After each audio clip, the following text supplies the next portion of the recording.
Eesti tegi ettepaneku jätta ROK ilma Euroopa Liidu toetustest. Kohus mõistis võltsimises süüdistatud prokuröri tingimisi vangi. Euroopa Liit ja Ukraina avasid ametlikult 6. läbirääkimiste peatüki. Soome ja Rootsi kutsuvad säilitama heitkogustega kauplemise süsteemi. Ilm on täna vähese ja vahelduva pilvisusega. Lõuna-Eestis sajab kohati hoovihma ja sooja on kuni 25 kraadi. Tere päevast! Kell on 2. Kuku raadio uudiseid vahendab Rutt Tiidemann. Eesti koos 8 partnerriigiga saatis Euroopa Komisjoni spordivolinikule ettepaneku jätta Euroopa Liidu toetustest ilma spordiorganisatsioonid, mis lubavad Venemaa ja Valgevene tagasi rahvusvahelistele võistlustele. See puudutab ka Rahvusvahelist Olümpiakomiteed.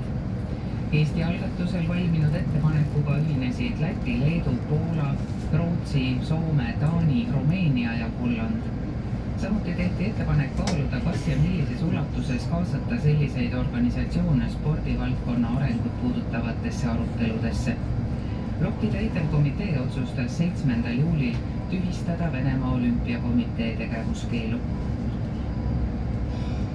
Kohus mõistis prokuröri tingimisi vangi.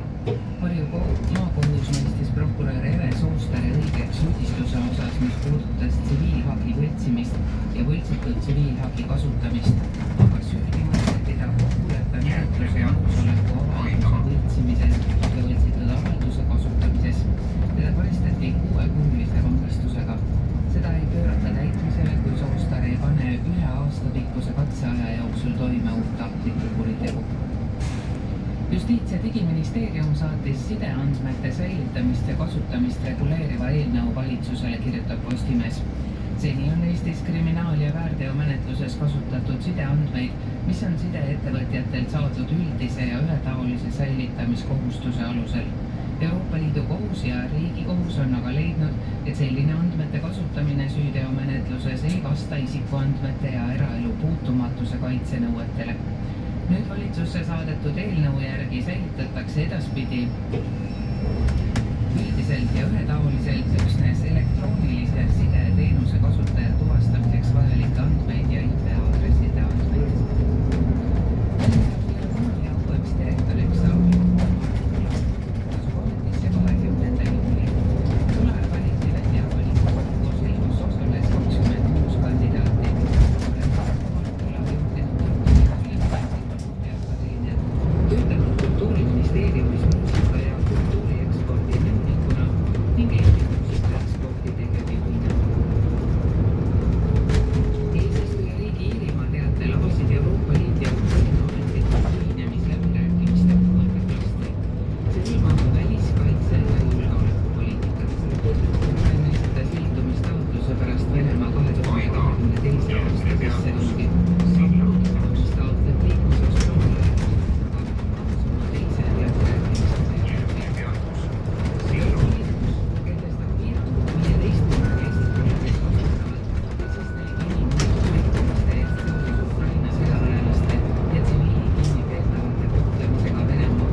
Euroopa Liidu ülemaailmse inimõiguste sanktsioonirežiimi alusel.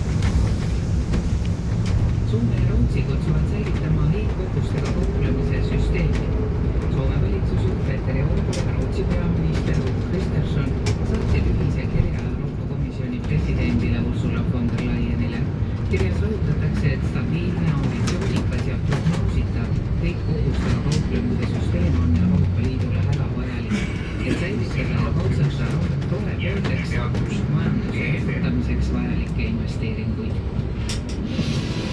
Rohkem uudiseid.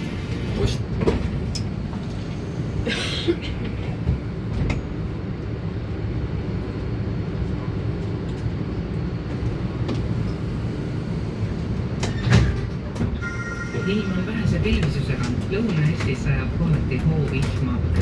Põhjal kuni 11 meetrit sekundis ja soov on täna 20–25 kraadi. Rannikul võib paiguti olla kuni 18 kraadi.